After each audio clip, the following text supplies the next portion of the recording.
నమస్తే. బుల్లితెరలో ఈ మధ్య కాలంలో చూసుకున్నట్లయితే ఫస్ట్ యాక్సిడెంట్లో పవిత్ర చనిపోవడం జరిగింది. త్రినైని సీరియల్ యాక్ట్ చేసేవాడ. సో అదే సీరియల్ యాక్ట్ చేసినటువంటి చంద్రకాంత్ కూడా అనుమానాస్పద స్థితిలో చనిపోయారు అని అంటున్నారు. కొంతమంది ఆత్మహత్య చేసుకున్నారు అంటున్నారు. మరి పోలీసుల విచారణలో అసలు ఏం తెలియంది? అది ఆత్మహత్యనా లేకపోతే ఎవరైనా హత్య చేశారా? ఈ అంశానికి సంబంధించి మనతో మాట్లాడడానికి, వారి విశ్లేషణని మనతో పంచుకోవడానికి ఈరోజు మనతో పాటు ఉన్నారు సీనియర్ జర్నలిస్ట్ యజ్ఞమూర్తి గారు ఉన్నారు. వారితో మాట్లాడదాం. నమస్తే అండి. నమస్తే. సో గత వారం రోజులుగా చూసుకున్నట్లయితే బుల్లితెర అంతా కూడా విషాదం నెలకొంది. ముఖ్యంగా జీ తెలుగు ఆర్టిస్టులు అనే చెప్పుకోవాలి. సో త్రినైని సీరియల్ యాక్ట్ చేసినటువంటి పవిత్ర యాక్సిడెంట్లో చనిపోవడం జరిగింది. సో కొద్ది రోజుల తర్వాత చంద్రకాంత్ అదే సీరియల్ యాక్ట్ చేసేవంట ఆయన కూడా అనుమానాస్పద స్థితిలో చనిపోయారు అంటున్నారు కొంతమంది.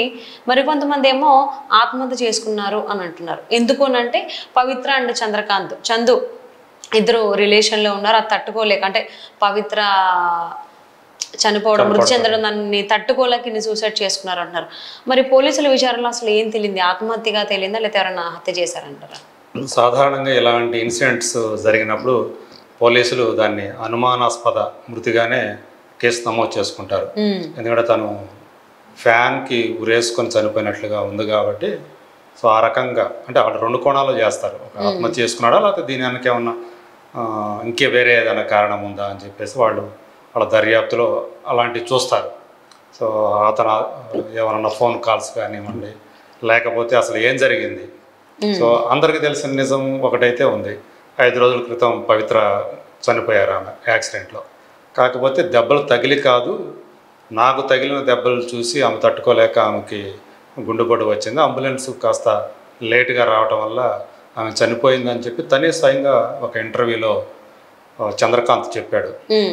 సో అప్పుడు ఆ చెప్పిన ఆ వీడియో అది నేను చూశాను. అతను ఒకవైపు బాధపడుతూనే మరి అంత డిప్రెషన్లో ఉన్నట్టుగా అయితే నాకు కనిపించలేదు. బట్ అది ఇన్సిడెంట్ జరిగినటువంటి 4 రోజుల్లోనే తన అపార్ట్మెంట్లో చనిపోవడం అనేది ఆత్మహత్య చేసుకున్నాడని. అది కూడా పవిత్ర వాళ్ళ అపార్ట్మెంట్కి మణికొండ వెళ్ళి ఆత్మహత్య చేసుకున్నారు అని అంటున్నారు. అతను కాదని, అతనే అల్కాపూర్లోనే ఉంటాడు కదా, తను కూడా అక్కడే ఉంటాడు అనుకుంటా. సో సికింద్రాబాద్ ఏమో వీళ్ళు అంటున్నారు. వాళ్ళ ఇల్లు. తను అంటే భార్య పిల్లలతోటి ఉండకుండా, భార్య పిల్లలు వేరుగా ఉంటున్నారు, తను వేరుగా ఉంటున్నాడు. సో తను పవిత్ర రిలేషన్షిప్లో ఉన్నారు అని చెప్పేసి మనకు అందుతున్నటువంటి సమాచారం. తను కూడా ఆ ఇంటర్వ్యూలో ఇందాక నేను ఏదైతే చెప్పానో ఆ ఇంటర్వ్యూలో నేను అఫీషియల్గానే చెప్తున్నాను, మేమిద్దరం ఒకటయ్యాం, మేమిద్దరం భార్యాభర్తలు అయ్యామని కూడా అతను అందులో రివీల్ చేశాడు. బట్ ఎక్కడా కూడా అది బయట పెట్టలేదు. దానికి సంబంధించినటువంటి సాక్ష్యాధారాలు ఏమన్నాడు. ఎందుకంటే తను మొదటి భార్య ఎవరైతే ఉన్నారో శిల్ప, తనకి అఫీషియల్గా ఇంకా విడాకులు ఇచ్చినట్టుగా కూడా, డివోర్స్ ఇచ్చినట్టుగా కూడా ఎక్కడ సమాచారం లేదు. సో అది కూడా వాళ్ళది కూడా ప్రేమ వివాహమే శిల్పతోటి. సో ఆమె చెప్పిన దాని ప్రకారం, శిల్ప గారే చెప్పిన దాని ప్రకారం 11 సంవత్సరాలు వాళ్ళు ప్రేమించుకున్నారు. ఆ తర్వాత 2015లో పెద్దలను ఒప్పించి మేము పెళ్లి చేసుకున్నాము. మాకు 2 పిల్లలు, ఫస్ట్ అమ్మాయి తర్వాత అబ్బాయి. 8 ఏళ్ళ అమ్మాయి, 4 ఏళ్ళ అబ్బాయి ఉన్నారు వాళ్ళకి. సో ఆ తర్వాత అంటే చాలా ప్రేమగా చూసుకునేవాడు. సీరియల్స్కి ఎక్కడ బయటకు వెళ్ళినా కానీ, షూటింగ్కి వెళ్ళినా కానీ మినిట్ టు మినిట్ నాకు అప్డేట్ చేస్తుండేవాడు తన విషయాలన్నీ కూడా అని చెప్పేసి ఆమె చెప్పుకున్నారు. అలాంటిది పాండమిక్ నుంచి అని ఆమె చెప్పిన దాని ప్రకారం ఏంటంటే, పాండమిక్ నుంచి తన ధోరణిలో మార్పు వచ్చింది. ఎక్కువగా బెంగళూరుకు సంబంధించినటువంటి విషయాలు ఆయన, అక్కడ వాతావరణం అక్కడ ఎట్లా ఉంటుంది, ఇట్లా ఉంటుంది, అట్లా ఉంటుంది అని చెప్పి ఎక్కువ బెంగళూరు గురించి మాట్లాడుతూ వచ్చాడు. సరే ఎవరైనా ఫ్రెండ్స్ ఏమైనా చెప్తున్నారేమో అక్కడ విషయాలు అని చెప్పి నేను అనుకుంటున్నాను. తర్వాత తెలిసింది పవిత్రతోటి సన్నిహితంగా ఉంటున్నాడు అని చెప్పేసి. దానివల్ల 2 మనస్పర్ధలు వచ్చాయి అని ఆమె ఆ విషయాలన్నింటినీ వెల్లడించింది. సో మొత్తానికి ఆమె చెప్పిన విషయాలు, అలాగే తను మరణానికి ముందు చెప్పిన విషయాలు, ఇవన్నీ కూడా ఒకసారి కనుక చూసుకుంటే తను నాకు లైఫ్, తను నా ప్రాణం, తను లేకపోతే నేను లేను అన్నట్టు చెప్తూ వచ్చాడు. అలాగే ఒక ఆర్టిస్ట్ కరాటే కళ్యాణి అని ఆమె వాట్సాప్ చాట్ని ఆమె రివీల్ చేశారు ఆమె తన ఫేస్బుక్ అకౌంట్ ద్వారా. అందులో వాళ్ళిద్దరి మధ్య సంభాషణ అదంతా కూడా నాకు బతకాలని లేదని చెప్పేసి తను చెప్పడం, ఆమె ధైర్యం చెప్పడం, అందులో అందరూ మేమంతా ఉండాం కదా, ఎందుకు అంత డిప్రెషన్లోకి వెళ్తావు అని చెప్పేసి ఆమె ధైర్యం చెప్తుంటే అందులో ఉంది మరి. సో ఏదేమైనా కానీ ఒకవైపు భార్యకు దూరం అయిపోవటం, భార్య పిల్లలకి, ఇంకోవైపు తను ఎంతగానో ప్రేమించినటువంటి పవిత్ర చనిపోవటం. సో దీన్ని జీర్ణం చేసుకోలేకే, అంటే దీనికి సంబంధించి ఇరు కుటుంబాల నుంచి కూడా అతనికి మీద ఒత్తిళ్లు రావచ్చేమో, వచ్చి ఉండొచ్చు. ఓకే. సో ఆమె చనిపోవటం, అలాగే పిల్లల భవిష్యత్తు ఏంటి అనేది ఒకటి ఉంటుంది. అంటే రెండు కుటుంబాల సంబంధించినటువంటి విషయాల్ని మరి తను బ్యాలెన్స్ చేయాలి వాళ్ళందరినీ కూడా. సో ఇవన్నీ కూడా అతని మీద ఏమన్నా ప్రభావం చూపి బాగా ఒత్తిడికి, మానసిక పరమైనటువంటి ఒత్తిడికి గురి చేసి ఉంటాయి. అందు గురించి అతను ఇలాంటి తీవ్రమైన పనికి పూనుకొని ఉంటాడని చెప్పేసి నేను అనుకుంటున్నాను. పోలీసుల విచారణలో అతని ఆత్మహత్య లేకపోతే ఇంకేదన్నా అనే విషయాలు తేలుతాయి, అవి చెప్తారు వాళ్ళు అఫీషియల్గా.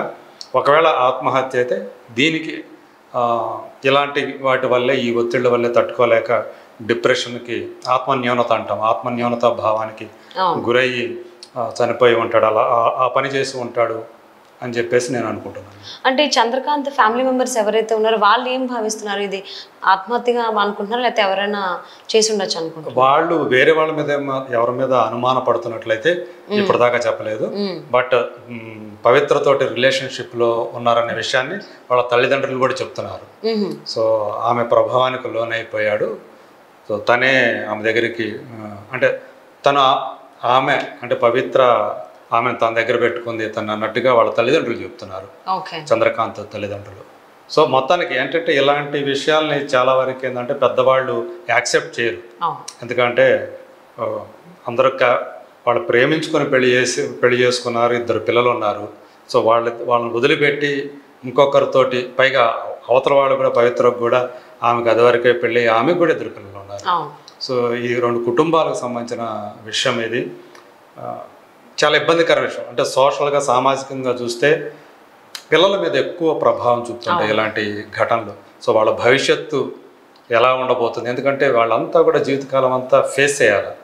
ఎవరో ఒకరు ఇవి గుర్తు చేస్తూనే ఉంటారు, మీ ఫాదర్ ఇలా అంట కదా, మీ మదర్ ఇలా అంట కదా అని. ఇలాంటి జరిగినప్పుడు అటు పవిత్రకి ఇటు చంద్రకాంత్ ఫ్యామిలీ ఇద్దరికి కూడా, ఆ పిల్లలకు కానీ, సో వాళ్ళకి సంబంధించిన వాళ్ళకి కానీ, తల్లిదండ్రులు కావచ్చు, భార్యాభర్తలు కావచ్చు, ఇలాంటివి వాళ్ళు చాలా కాలం వరకు, అంటే జనాల మనసుల్లో నుంచి బయటికి వెళ్ళేంత వరకు కూడా ఇలాంటి వాటిని ఫేస్ చేయాల్సి రావడం అనేది చాలా ఇబ్బందికరమైనటువంటి విషయం.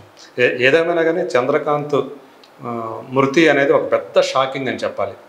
సో ఎందుకంటే మన 4 నెలల క్రితం మనకు తెలుసు, పవిత్రనాథ్ చక్రవాకం సీరియల్ యాక్టర్, అతను అనారోగ్యంతో చనిపోవటం.